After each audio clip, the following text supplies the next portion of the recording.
Vitamin D లోపం వల్ల వచ్చే వ్యాధిని రికెట్స్ అంటారు. ముఖ్యంగా చిన్న పిల్లల ఎముకలు మృదువుగా మరియు బలహీనంగా అవుతాయి. విటమిన్ డి లోపం వల్ల కాల్షియం మరియు ఫాస్ఫరస్ శోషణ తగ్గుతుంది. దీని వలన ఎముకలలో కాల్షియం మరియు ఫాస్ఫరస్ నిల్వలు తగ్గి రికెట్స్కి దారితీస్తుంది. Functions of vitamin D. The major biological function of vitamin D is to maintain normal blood vessels of calcium and phosphorus. Vitamin D aids in the absorption of calcium and phosphorus. It is helping to form and maintain strong bones. Vitamin D యొక్క విధులు. Vitamin D ముఖ్యంగా రక్తంలో calcium మరియు phosphorus ఉండే విధంగా చూస్తుంది. Vitamin D ముఖ్యంగా calcium మరియు ఫాస్ఫరస్ శోషించుకోవడం వలన ఎముక దృఢంగా ఉండటానికి ఉపయోగపడుతుంది. Causes of rickets.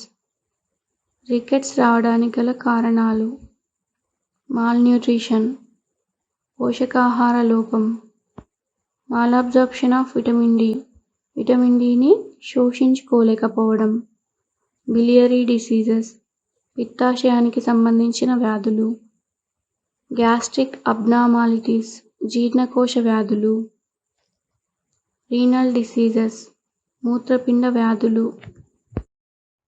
Clinical features of rickets. రికెట్స్లో కనిపించే లక్షణాలు: delayed closure of anterior fontanelle. Fontanelle త్వరగా మూసుకుపోదు లేదా చిన్న పిల్లల్లో మాడు తొందరగా గట్టిపడదు. Bossing of the skull. నుదురు ముందుకు వచ్చినట్లు ఉబ్బెత్తుగా కనిపిస్తుంది. Delayed teeth eruption. పళ్ళు మెల్లగా వస్తాయి. Pigeon chest. పావురం ఛాతీ. ఛాతీ ఎముకలు బయటకు వచ్చి ఉబ్బెత్తుగా ఉంటాయి. Delayed teeth eruption. పళ్ళు మెల్లగా వస్తాయి. Pigeon chest. పావురం ఛాతీ. ఛాతీ ఎముకలు బయటకు వచ్చి ఉబ్బెత్తుగా ఉంటాయి. Beaded growth on ribs. పక్కటెముకల పైన పూసల వంటి నిర్మాణం ఏర్పడటం. Rickets rosary. Rickets rosary is a expansion of the anterior rib ends at the costochondral junction. Costochondral junction వద్ద ఉన్న పక్కటెముకల చివరలు విస్తరిస్తాయి. Knock knees and bow shaped legs. Knock నీస్లో మోకాళ్ళు రెండు ఒకదానికొకటి తగులుతూ ఉంటాయి. బో లెగ్స్లో మోకాళ్ళు విల్లు ఆకారంలో ఉంటాయి. Scorbutic beading of ribs or scorbutic rosary, where the sternum sinks inwards at the costochondral junction. Costochondral junction వద్ద స్టర్నం లోపలి వైపుకి కుచించుకుపోవడం జరుగుతుంది. Muscular hypotonia. కండరం యొక్క టోన్ తగ్గుతుంది. Slow healing of injuries. గాయాలు తొందరగా మానవు. Sources of vitamin D. Vitamin D లభించు మార్గాలు: sunlight. Skin produces vitamin D when it is exposed to sunlight. సూర్యరశ్మి. ఉదయం వేళలో సూర్యకాంతి తగిలినప్పుడు చర్మం విటమిన్ డిని ఉత్పత్తి చేస్తుంది. Food. Fish oils and egg yolks, milk, cereals contains vitamin D. ఆహార పదార్థాలు: చేప నూనెలు, గుడ్డు లోపలి పచ్చసొన, పాలు మరియు పాల పదార్థాలు, పప్పు దినుసులలో విటమిన్ డి లభిస్తుంది. ఇన్వెస్టిగేషన్స్ పరీక్షలు. X-ray. X-ray shows areas with calcium loss or changes in bone shape. ఎముకను ఎక్స్రే తీసినప్పుడు కాల్షియం తగ్గినట్లు లేదా ఎముక ఆకారంలో మార్పులను చూస్తాము. Blood test shows decrease levels of serum calcium, serum phosphate and serum phosphatase. రక్త పరీక్షలో సిరం కాల్షియం, సిరం ఫాస్ఫేట్ మరియు సిరం ఫాస్ఫటేజ్ విలువలు తగ్గుతాయి. Medical management administration of vitamin D 6 lakhs units as a single oral dose. Maintenance dose 400 IU of vitamin D daily. ముందుగా 6 lakhs units of vitamin Dని ఒకేసారి నోటి ద్వారా ఇవ్వాలి. తర్వాత మెయింటెనెన్స్ డోస్గా 400 IUని రోజు ఇవ్వాలి. Orthopaedic management first one is conservative method. Use of mermaid splints or orthopaedic shoes for correction of knee deformities. Conservative మెథడ్లో మోకాలు యొక్క వైకల్యాలను తగ్గించడానికి మెర్మెడ్ స్ప్లిన్స్ లేదా ఆర్థోపెడిక్ షూస్ని ఉపయోగించాలి. Second one is operative method. Corrective osteotomy depending on the nature of the deformities. Operative మెథడ్లో వైకల్యం యొక్క తీవ్రత ఆధారంగా ఎముక విచ్ఛేదనం చేయాలి. దీని ద్వారా ఎముక సరైన ఆకారంలోకి వస్తుంది. Next nutritional disorder is osteomalacia. Definition of osteomalacia. Osteomalacia is a softening of bones caused by vitamin D deficiency.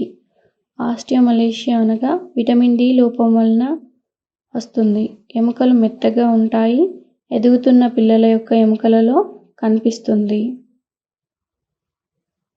In normal bone consists of a hard outer shell is cortex made up of minerals mainly calcium and phosphorus and softer internal mesh is matrix made up of collagen fibers.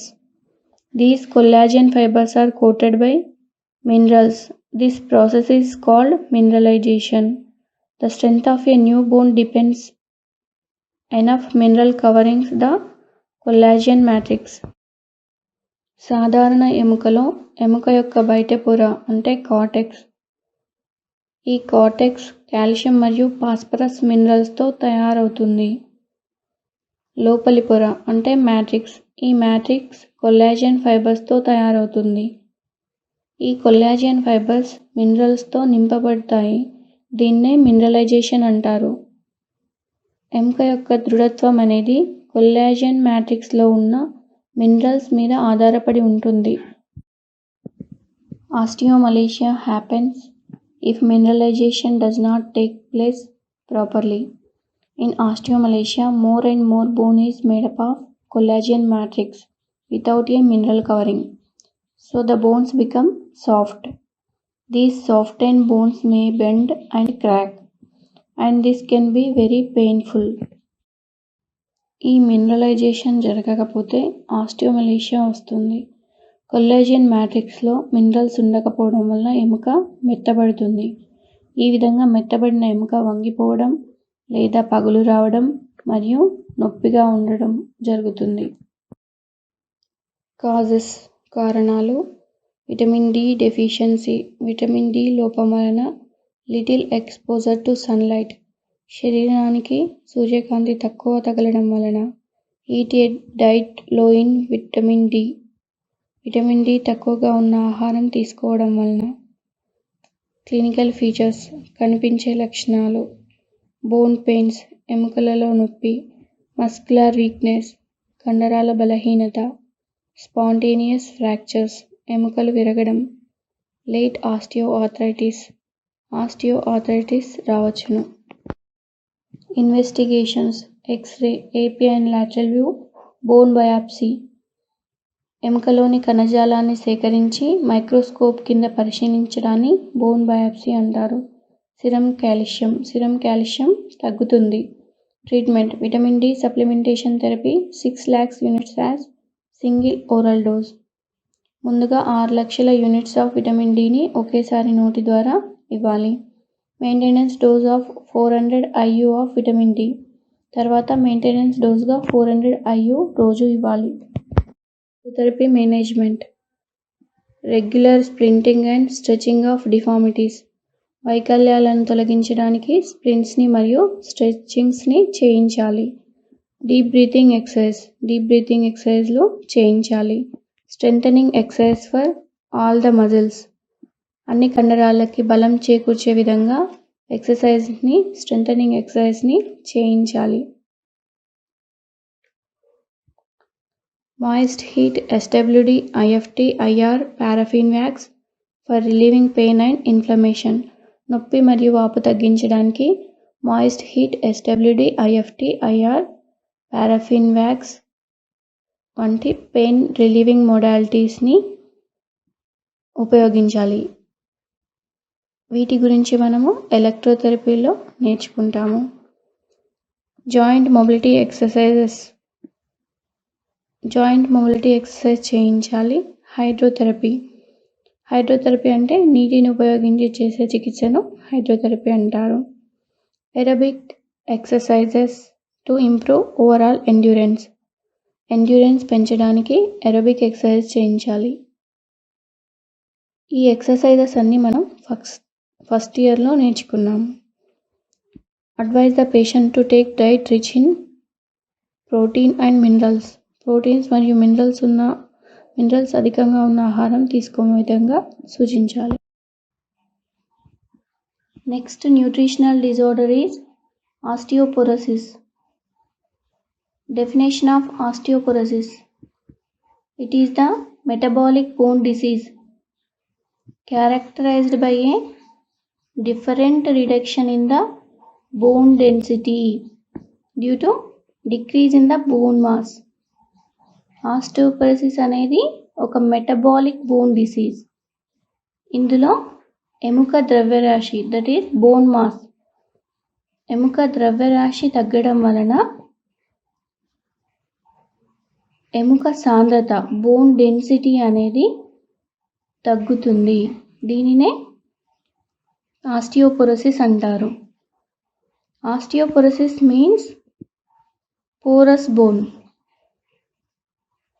If you look at the healthy bone under a microscope, you will see that parts of it look like a honeycomb. If you have osteoporosis, the holes and spaces in the honeycomb are much bigger than they are in healthy bone.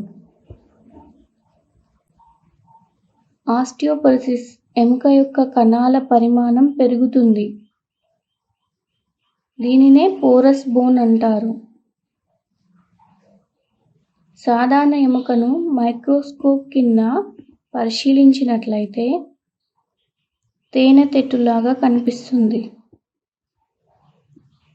కానీ osteoporosis ఉన్న ఎముకను పరిశీలించినట్లయితే ఎముకలోని రంధ్రాల కణాల పరిమాణం పెద్దదిగా కనిపిస్తుంది. This means your bone have lost density or mass and that the structure of your bone tissue has become abnormal. As your bones become less dense, they also become weaker and more likely to break. దీని వలన ఎముక యొక్క సాంద్రత తగ్గి ఎముక అసాధారణంగా మరియు బలహీనంగా కావడం వలన ఎముక విరగడానికి దారితీస్తుంది.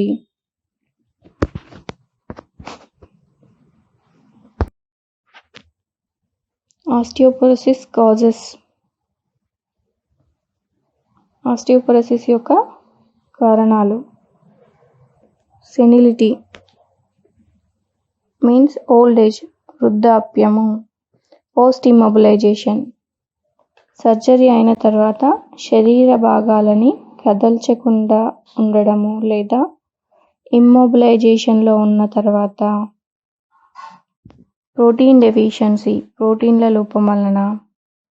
మాల్అబ్జార్ప్షన్, ప్రోటీన్స్ లేదా మినరల్స్ని శోషించుకోలేకపోవడం వలన. Endocrinal disorders, example Cushing diseases. Endocrinal disorders means వినాళ గ్రంథుల యొక్క వ్యాధులు. ఉదాహరణ Cushing disease. Long term steroid therapy, ఎక్కువగా స్టిరాయిడ్స్ ఉపయోగించడం వలన. Clinical features of osteoporosis. Osteoporosis యొక్క లక్షణాలు. Osteoporosis is an asymptomatic disorder unless complication occur. Example fractures. వ్యాధి తీవ్రమయ్యేంత వరకు కూడా ఆస్టియోపొరోసిస్ లక్షణాలు కనిపించవు. ఎగ్జాంపుల్ ఫ్రాక్చర్స్, ఎముకలు విరగడం. పెయిన్, నొప్పి. లేట్ ఆస్టియోఆర్థరైటిస్ మార్పులు వస్తాయి. ఇన్వెస్టిగేషన్స్, పరీక్షలు. X-ray shows decreased bone mass. ఎక్స్రేలో బోన్ మాస్ తగ్గినట్లు కనిపిస్తుంది. డిక్రీజ్డ్ సిరమ్ కాల్షియం తగ్గుతుంది. అండ్ బోన్ బయాప్సీ, ఇందులో ఎముకలోని కణజాలాన్ని సేకరించి మైక్రోస్కోప్ కింద పరిశీలించడాన్ని బోన్ బయాప్సీ అంటారు.